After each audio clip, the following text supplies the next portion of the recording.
Okay, so excited to introduce Rachel Andrews. She is a staff technical writer at Google, where she leads content for web.dev and developer.chrome.com. She's an experienced developmental and technical editor, as well as an author and co-author of 23 books on web development. Rachel is an invited expert at the CSS Working Group, W3C, and an established public speaker.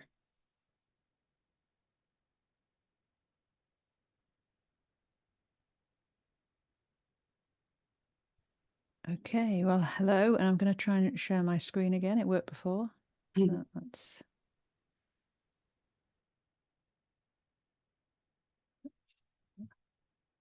That looks good. I think can you see my slides there?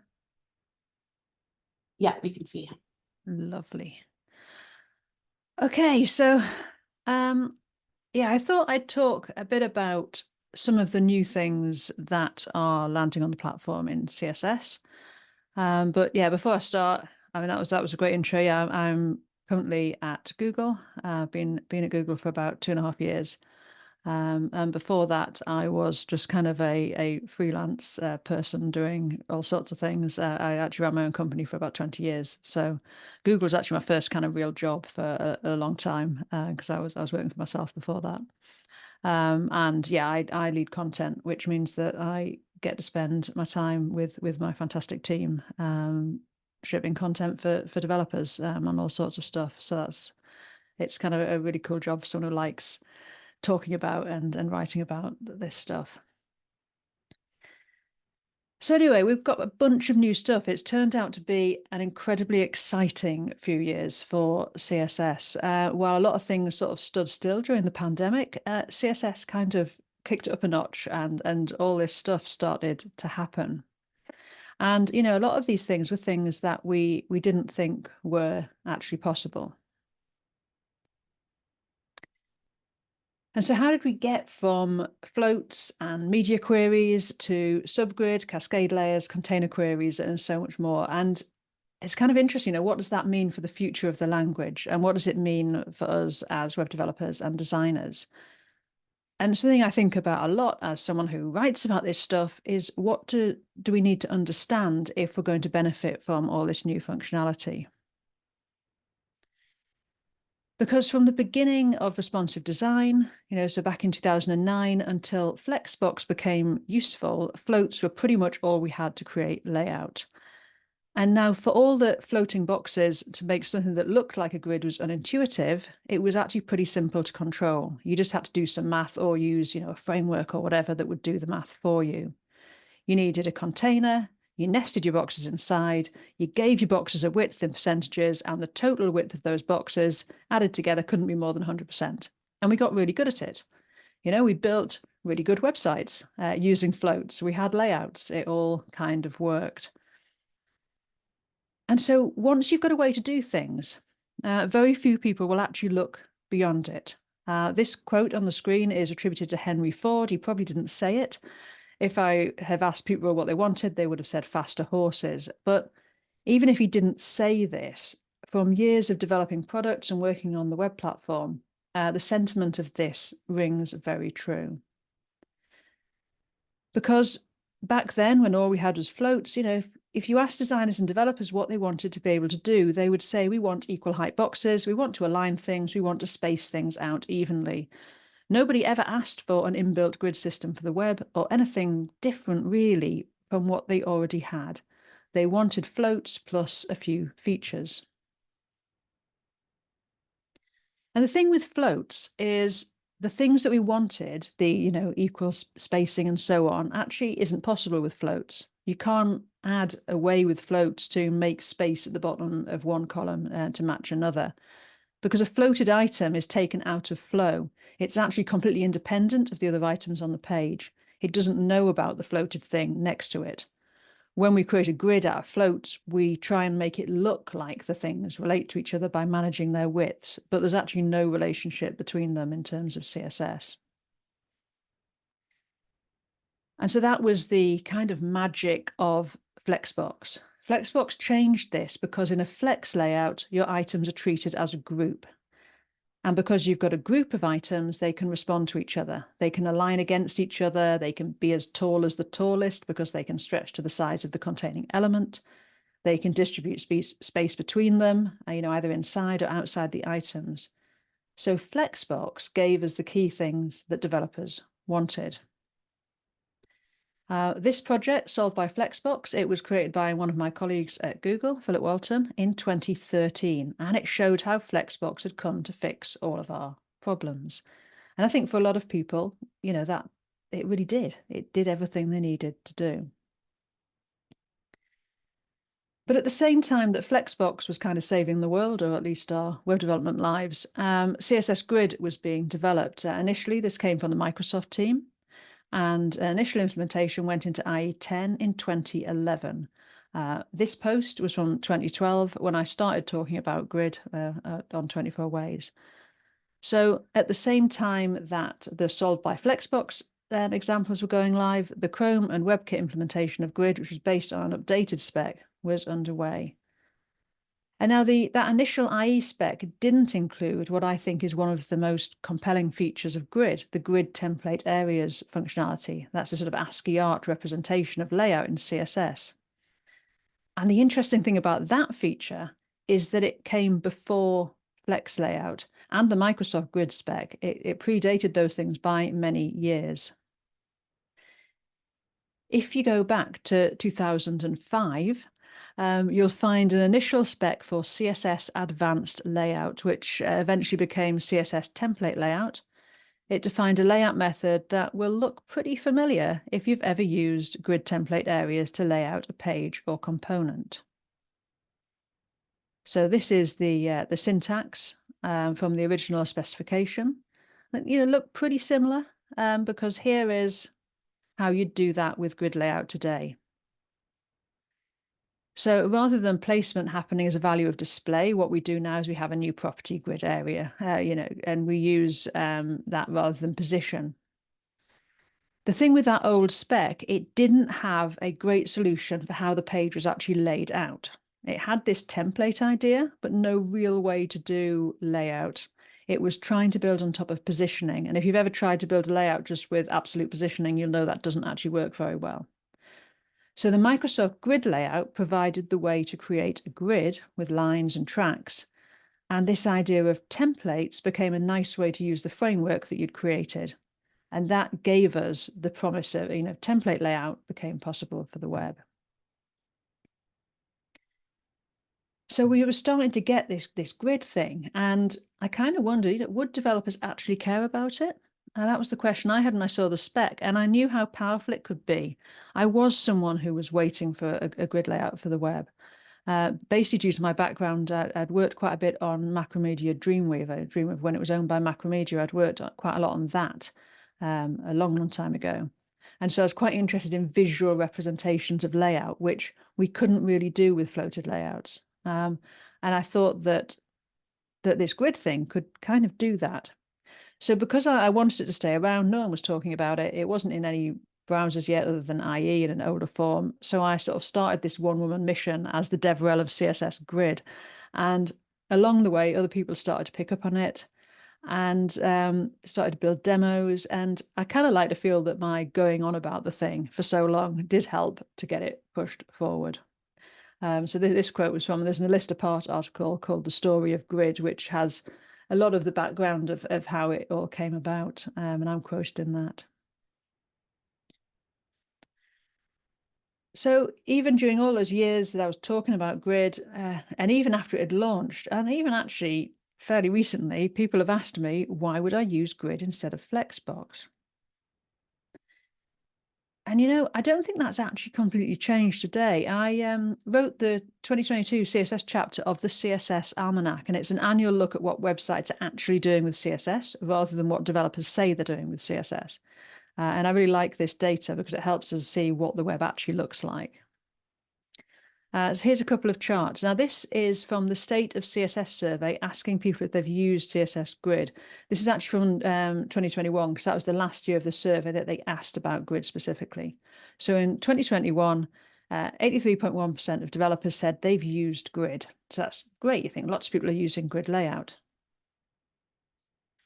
But if you look at actual adoption on the web, when we look at websites themselves, we look and see how much Flexbox and Grid is used.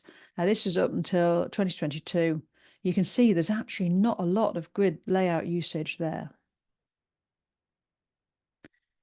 So Grid layout landed in all major engines in March 2017. 2 years later, only 2% of sites were found to be using any Grid at all. By 2021, 8%.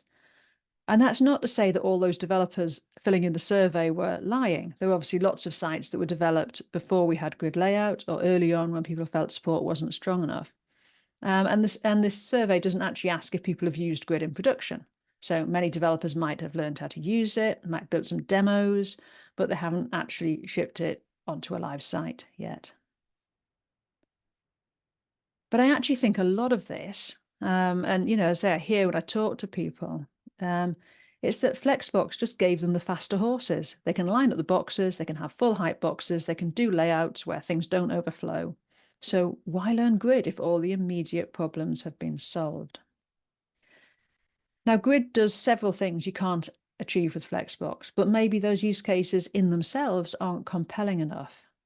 Or perhaps other things are lacking in the platform, and that means that developers aren't taking advantage of those things. And so I started to look at some of the other things that were landing and what their adoption story was, and whether the combination of these new features with Grid might see more people taking advantage of what they have. So I'm going to talk about some pretty new features, but all of these features are actually supported in Chrome, Edge, Firefox, and Safari, and they're part of what we're calling baseline newly available. This is a new signal being rolled out on MDN and Can I Use. It's something we're talking a lot about at Google, but it's not a Google-only thing. We're working with other browser vendors and people from the community in the web.dev working group. And what it means is the idea is to give you clarity as to whether something can be used. So if something is baseline newly available, that means it works in those browsers. And so it becomes newly available once it's interoperable, once the last of those core browsers implements it. So it's the moment when you probably feel safe that this thing's a real thing. You can start learning about it, maybe start using it if you're happy to use very new things. Things become widely available once they have been from the newly available moment. 2.5 years later, so 30 months later, they become widely available. And at that point, you're probably safe to use that, even if you have to be fairly conservative on browser support. Things that are flagged as limited availability probably are just shipped in one browser or two browsers and maybe have some issues with the implementation. And you can find a bit more about that at web.dev/baseline. But I'm using this indicator on my slides as well. So the first of these features, it's a feature that developers have asked for a very long time. Container, or you sometimes hear people talk about element queries. People have asked about this really as soon as they started to use responsive design. Zach Leatherman did a bit of digging and found the first mention of container or element queries was in July 2011 with the concept of selector queries. Now, Ethan Marcotte's article that kind of introduced responsive web design was published in May 2010. So kind of a year later, people are already out there saying, we'd like to know the size of the box rather than the viewport. And really, this comes down to the fact that testing the viewport size is fine for the major parts of your layout. If you want to know whether you've got room for another sidebar or if you should turn your menu into a hamburger, looking at how much screen real estate you've got is ideal. But since responsive design became a thing, we've increasingly started designing pattern and component libraries. Things tend to start in these component libraries and we want to place them all around our site. We don't necessarily know how much space they've got when we drop them in there. So something like a card like this, you can put that anywhere in your design, and maybe you're going to put it into a sidebar and you want it to go to the narrow view rather than the wide one. And it's this thing that container queries enable. So with container queries, you need to identify the thing that's going to be the container because we're not just looking at the viewport now. So we add the container type property with the value of inline size. There's other types of containment. The interoperable implementations do the most commonly asked for use case, the width or inline size of the container. And then once you set up your container queries look pretty much the same as media queries. So you can then use container rather than at media. And so here I've got this narrow and wider wrapper, made them both a container and dropped the same component in. And then the component can use container queries to test the size of the container and rearrange itself accordingly. And that's kind of it. And you might look at that and think, hang on, we were told for years that it was impossible to create container queries. How come it's now so simple? It's just like a line of code. And here, we're sort of going back to the fact, like with CSS Grid and the template areas syntax, that as CSS and browsers develop, we kind of unlock things. So, with advanced layout, we had the lines and tracks that the Microsoft Grid version gave us. And container queries also needed something else. They needed something to enable them. And so with container queries, there were a couple of suggestions of how we could actually do this. Because the problem we have with container queries is that because you have an inside that depends on the size of the outside, you can kind of end up in a sort of loop. So that was really why we thought it might not be possible. So there's a couple of suggestions on how to do it. But the one that sort of came through was this, proposed by David Barron. He suggested that the fairly new CSS containment spec could provide a way forward. And so size containment gets around this problem where styles depend on the size of component, but things inside of the component influence the size. Because size containment tells the browser that we know how big this thing is. Don't keep recalculating it. So it was designed as a performance optimization. If you know that something on your page isn't going to change size, you can tell the browser that, and it won't keep trying to update it when something else on the page changes. But we didn't have a way to do single axis size containment at that point. So to say we know how wide this thing is, but the height or block size might change. So if you add contain size to an element, you're saying, I know exactly how big this thing is in both dimensions. And actually on the web, we don't. We quite often know how wide something is, but we want to be able to put any amount of content into it. So we don't actually know how tall it is or what the block size is. So here we've got a box. It contains a varying amount of text and becomes as tall as it needs to be just to fit the text. If you add contain size to that box, the box actually collapses. The red border at the top there is basically just around some padding. It's collapsed because you're telling it you know how big it is, and it doesn't know about the content. So that's why we need a single axis size containment. We needed to be able to say, I know the width or inline size, but not the height or block size. And so that was the beginning of the idea. And Miriam Suzanne did a lot of work on this, and that has evolved through the CSS Working Group, and it's now implemented across all major engines. We now have inline size containment. Without containment, there could not be container queries. And so once again, something that seems really simple to use for web developers, it stands on the shoulders of many years of very careful work. And so playing with container queries and this idea of kind of bringing things together, I was sort of messing around with images. And there's also this fairly new aspect ratio property, which lets you define an aspect ratio for an element, also something that we couldn't do for a very long time. This means you can make perfectly square grid items, among other things. So if you put an image in there, use object fit cover, you can get some pretty nice effects. So here's a little demo. I've got a figure with 3 images and a caption. I've made the images square using grid and aspect ratio, so we can have a layout like that. And then if I've got at least 700 pixels using container queries, I'm deciding, I've got enough space there for the component to lay out like this. So this is just a little demo that's using container queries, it's using grid, it's using aspect ratio, and you can do some very nice little effects there with components with very little code, and they will work anywhere in your design.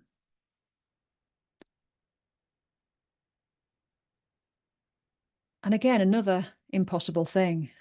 We have has, which is sometimes referred to as a parent selector. And again, a parent selector was something that we thought might not really be possible. People have been told it would be hard and wouldn't perform well, because what it does is it enables selecting the parent based on things that are inside it. Again, this is super useful for components.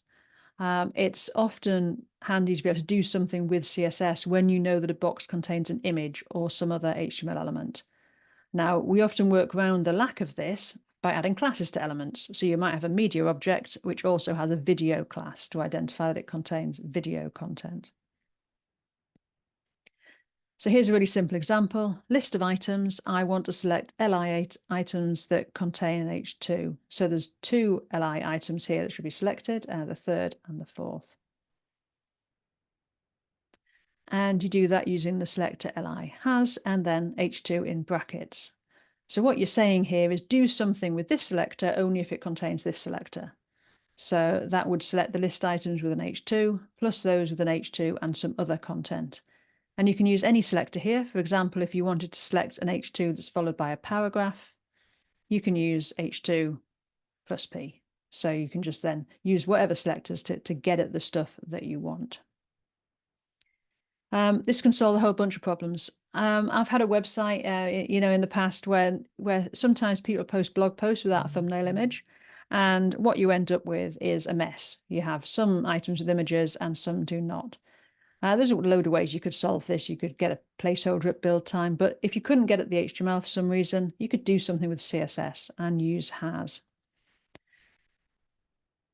So in this case, I want to look for there not being an image. So I'm chaining has with not. If the item does not contain an image, I use generated content to insert some content as the first child of the element, to give it the same aspect ratio as the images and use a gradient. You could obviously use an image or a background image or generated content here. Now, I'm not a designer, and one of my tricks to get better images from people is to use things like a really awful gradient in place of the images that they should have put in. It's amazing how effective this is. If you are not at all a designer, a bit of programmer art, I think, it often does the job of getting you the images that you really wanted in the first place. But, you could use this in all sorts of ways to kind of fill in the blanks, looking for there not being something and do something, rather than having to add classes to stuff and kind of know at build time what's going to be in there. I spent a lot of time as a content management system vendor. I had my own CMS product. So I think this sort of stuff is really useful with CMS generated content where you don't really know what people are going to put into boxes. You can use has to find out. But again, it gets really interesting when you start to combine the things, because both has and container queries are really made for component-based design. And by combining them, you've got a way to know what's inside the component and how much space the component has to play with.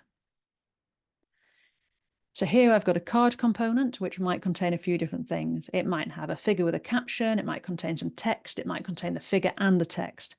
And I want to have different layouts for different content and also the different content at different breakpoints. So I can put this card into various places in my layout and it will respond, giving me a nice layout at each size. And so with something like this, I can do this. These are the same component, but we only get the grid if there's a figure. And so, you can start to look at what you've got and actually completely change the layout inside based on what you have.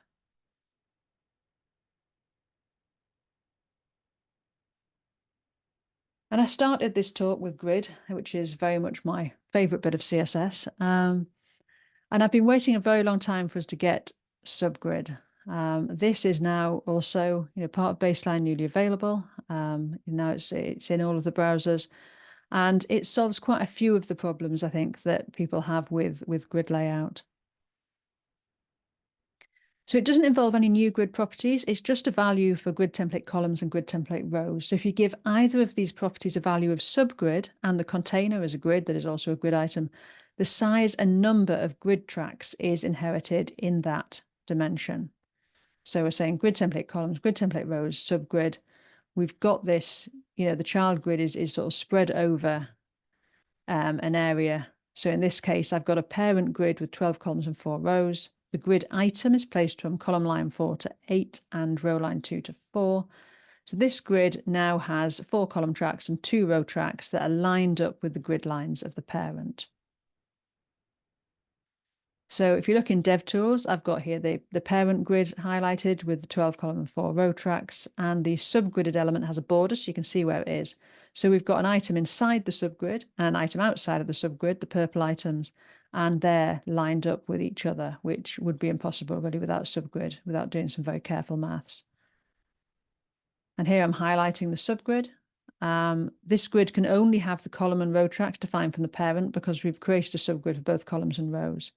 And you can also see here how the item has been placed. And so you have to place each child item separately because the rows actually restart, the rows and columns restart inside the subgridded item, which might be fine.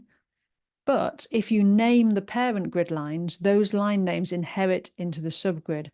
So instead of having to specify the outer one at grid column line 5 and the inner one at grid column 2, if I name all of the columns, I can make sure that column E is always the same line because we can name the columns on the parent, it inherits into the child grid. And so grid column E is always going to be the same line, whether you're in the parent or the child grid. Line naming is definitely something people don't use a huge amount. When we look at how people are using grid, the things like the HTTP archive, we don't see as much line naming. I think that with subgrid, line naming really comes into its own. So as the subgrid value essentially replaces the track listing, you can have a subgrid only in one dimension. So a really common use case of subgrid is going to be to define a set of columns on a main wrapper, then inherit those columns into nested components so that something in the footer can align with the header, but you can still have as many sort of rows and things inside. You're not locked to both columns and rows. Early on, there was a proposal to simplify subgrid by locking it to both dimensions. So instead of having a value of subgrid for grid template columns and grid template rows individually, there would be a subgrid value of display. If display subgrid was set, grid template columns and rows would have no effect on that component. So the whole thing would be defined by the parent track. And so you'd only be able to use subgrid if you knew how many columns and how many rows were required for your component. There'd be no implicit grid. So no ability to, for example, have as many cards as you want displaying as a list and use subgrid for the columns. You'd have to know exactly in advance how many cards you had. And so as with containment, this need to work in a single axis was key. I'm very glad now that while it did slow the progress and browser adoption of subgrid and possibly grid as well, I'm glad we didn't go with that model because it wouldn't have actually enabled many use cases. So as with so many things that I've talked about, we do often have to wait to get the features and functionality that we want in CSS. I think the waiting is worthwhile if it results in a more elegant, useful, or performant solution. Because the thing is with the web platform, once things get into the web platform, it's very, very hard for them to go away. They're kind of there for good, which is why we're so careful with what goes into CSS. Again, subgrid, I think subgrid and container queries, there's a lot of cool stuff you can be doing. You can create subgrids or the tracks of a subgrid based on available space. So as a very, very simple example, once this component has enough width, I turn it into a grid layout with columns defined by the parent. So I'm basically turning on subgrid. So when you've got less space, you can see the tracks of the parent running through the component, but it's not using them. It's just spanning over the two tracks because we haven't got enough space. When we've got more space, we turn on subgrid and the component uses the parent grid tracks.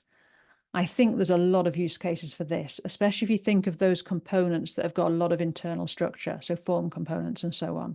Using subgrid and container queries will let you allow things, to line up nicely with grids up the tree while keeping the elements needed to provide semantics and structure. Rather than being tempting to kind of flatten things out and remove elements that you really need in order to get the layout you want. So all this is to say there are many possibilities with these new CSS features. Each new thing can be combined with existing things, making the language more useful and capable. And I really do recommend you try playing with connecting these things together. But it also brings complexity. It's a bunch of new things to learn. You might have managed to avoid learning too much about selectors, especially if you're using a framework or method that adds, a lot of classes to everything. But if you want to use has, you need to understand how selectors work. And there are also subtleties in terms of how these things work. I mentioned earlier that container queries relies on containment. So making something a container with contain type, it also acts as if you've applied contain inline size. So if you use containment, certain things happen. In particular, the same thing happens as if you create a new block formatting context, so a BFC.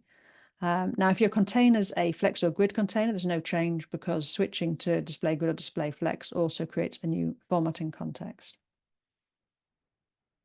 But if you create a new formatting context, so you add containment on a box that's in normal flow, that's going to cause floats and margins to be contained. That means if you've got a floated item inside the container, it will get fully contained and not poke out the bottom. Margins will also collapse through the container. So if you happen to have any floated elements, and there are still uses for that, or you're relying on margins somehow, you might see a change in your layout when you go and use container queries because of the way that containment works.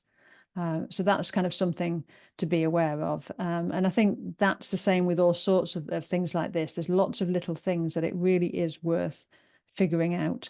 And I have to say it's sort of a really good time to learn CSS and to really learn CSS because it helps you to take advantage of all this new stuff.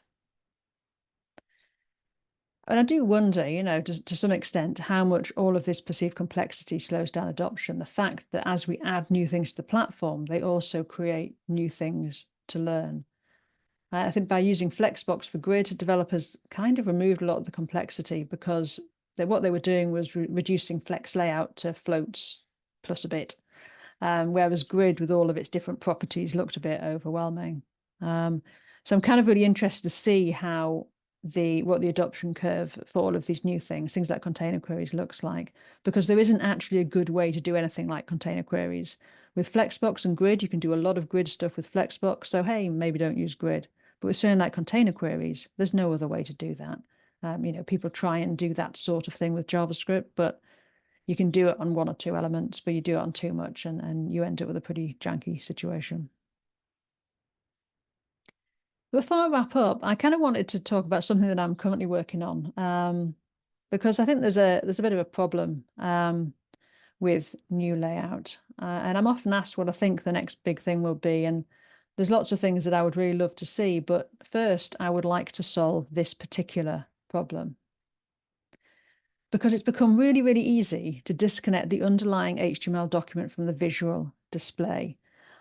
And this happens if you, say, use the order property in Flexbox and Grid, if you use row or column reverse in Flex layout, in any positioning with Grid, you have the potential to essentially jumble up the way the document looks from the underlying markup. And that's important because things like the tab order and the reading order of the document by a screen reader follow the underlying HTML.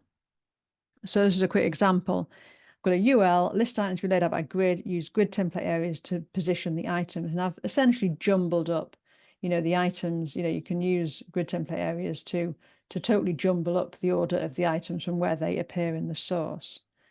And if you tab through the items, then focus just kind of starts jumping about all over the place. So this is a real problem. If you've got a long page or a complex app, a person navigating using the keyboard can find themselves hopping all over the place, out of sync with the logical order in terms of the layout. And then this comes up. We tell developers to create a solid semantic source document and not to deviate from that too much. But in practice, sometimes the optimal layout on a phone or other narrow viewport is different to the optimal layout on a large desktop. With Grid in particular, we've got this opportunity to create very different layouts at different breakpoints. But if we do that, some people are going to really struggle. And, several people said to me, like in workshops when I've talked about this, it feels like we've been given a really cool thing. And then like the CSS Working Group are going, don't use it, don't do that. That's not good. And that, seems problematic, not only because it's frustrating to people who are trying to do the right thing, but also a lot of people won't do the right thing, or they're going to use tools to generate their grid layout, which won't know to do the right thing. And I kind of, lent into these problems when I wrote that initial 24 Ways article. I thought about giving content priority because I thought we'd be able to use grid to reorder content at different breakpoints. And it turned out that's actually quite problematic. And I think with container queries and the ability to make all these flexible, reusable components, again, we can make this problem worse. So I'd really like to fix this. And as you know, I proposed a solution on the CSS Working Group. I mean, I'm a member of the CSS Working Group, but actually anyone can propose solutions on GitHub or raise issues they're having with CSS. And the sort of my rough initial proposal was to allow developers to opt into the layout or visual order. Now, this has had a huge amount of discussion, as most things in the CSS Working Group do, but particularly things that affect accessibility. They need a lot of input from a lot of people. But fairly recently, I added to the display spec. This is just the draft of the display spec. This isn't at all final yet, because the editor's drafts are where we're actually doing our work. And so there's a lot of discussion yet to have. But this new reading order items property.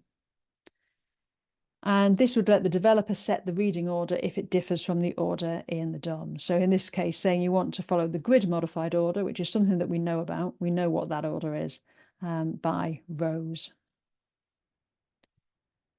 So I think, if we crack this problem, it's going to enable a lot of things with grid that aren't really possible with other layout methods. Being able to reorder content from CSS based on things that we can identify with CSS will be really, really useful. So I'm kind of excited that this is moving forward.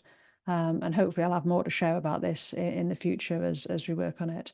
Again, I don't expect this to be a quick solution. I think there's an awful lot that this touches. But it's exciting that it is actually starting to move forward, and there are people interested in working on this, at the browser engineering level.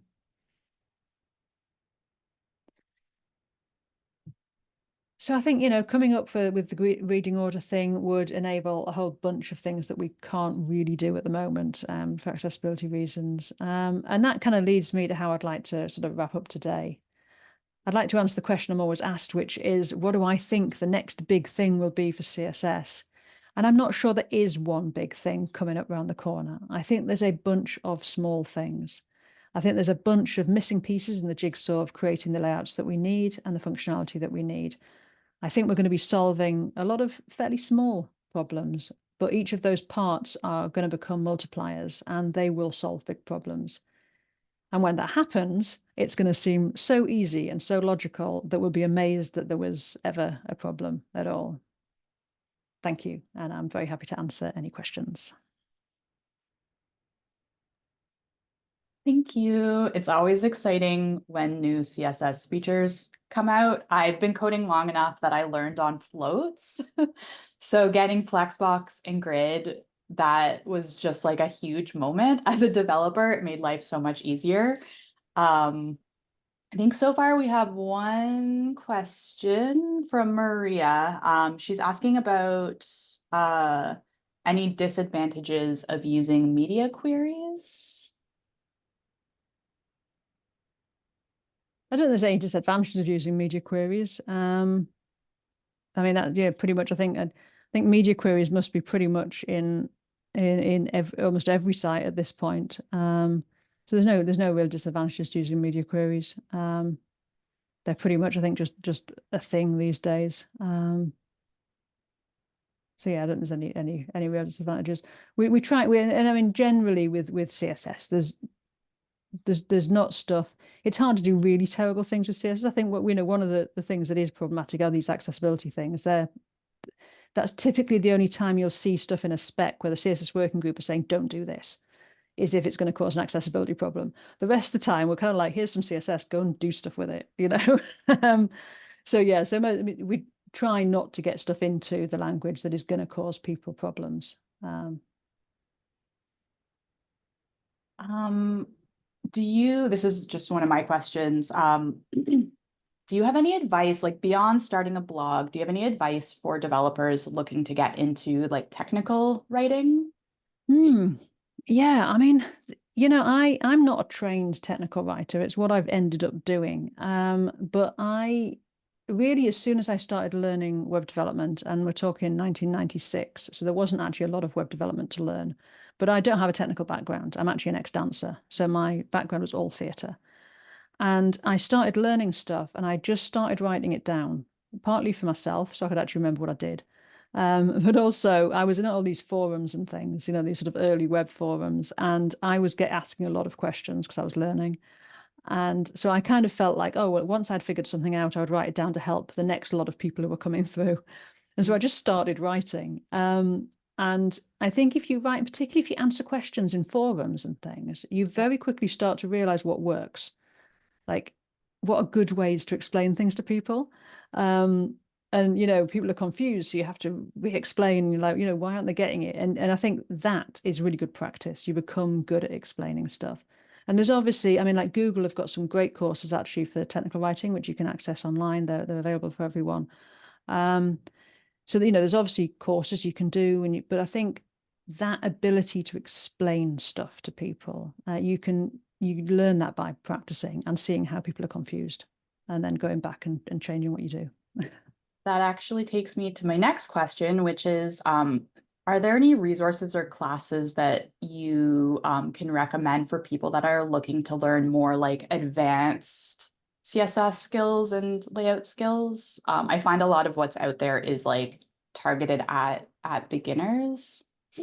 Yeah, I think that's probably true. I mean, I think you probably need to really just be sort of following some of the sets. I mean, we do quite a lot of stuff on web.dev and developer.chrome.com, looking into particular sort of features that are coming out.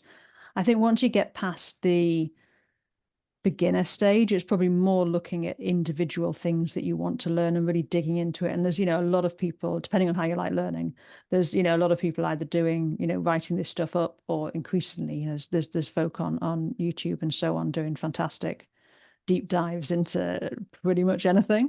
So I think really once you're past that, knowing how to do stuff, we're actually doing a bunch of updates to our Learn CSS course on web.dev, which will have some of the newer features and things in. But I think, once you get past that, I know how to use this, then it really is digging into the bits that you're most interested in. And what I would say is that even those who spend a lot of time thinking about CSS are not experts in all of it. Yeah.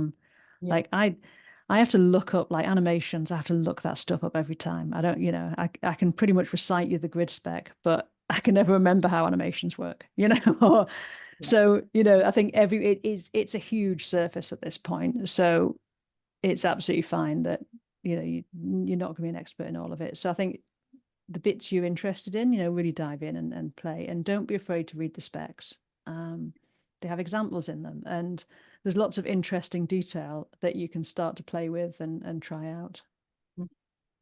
It looks like there's one last question asking if you could speak to the advantages of using like preprocessors like SAS and less over just like vanilla CSS. Yeah, I think there's less of a need now. I think because we're putting stuff into CSS now, which actually, I mean, like nesting is now like in CSS, which I think was, something that a lot of people wanted. And obviously things like being able to use variables. I think there's a big reason why people used preprocessors. There's nothing wrong with using a preprocessor if you like writing that syntax, or if you find it helps. I think they can help with, if you're working across a big team, they can help kind of sort of restrict a little bit the way people do things. So, and help keep some, so there's lots of reasons to use these things. I imagine that they're going to become less used just because we're building this stuff into the language, Mhm. which is great. I mean, I love seeing where this stuff is coming from, whether it's coming from preprocessors or what people are doing with JavaScript. And we're like, well, can we actually make the CSS way to do this?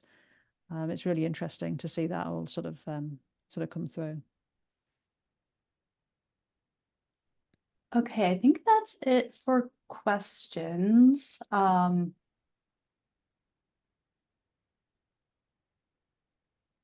Yeah, that was a really great session. Had a lot of people show up for this one. So I think I can speak for everybody that we're happy to have you here with us today. So And it's good fun to yeah, be here. Yeah, and I'm generally I'm not on Twitter as much these days. I tend to only post work stuff, but I'm usually on LinkedIn and also on Mastodon as Rachel Andrew. I'm fairly easy to find on the internet. So yeah, do say hi.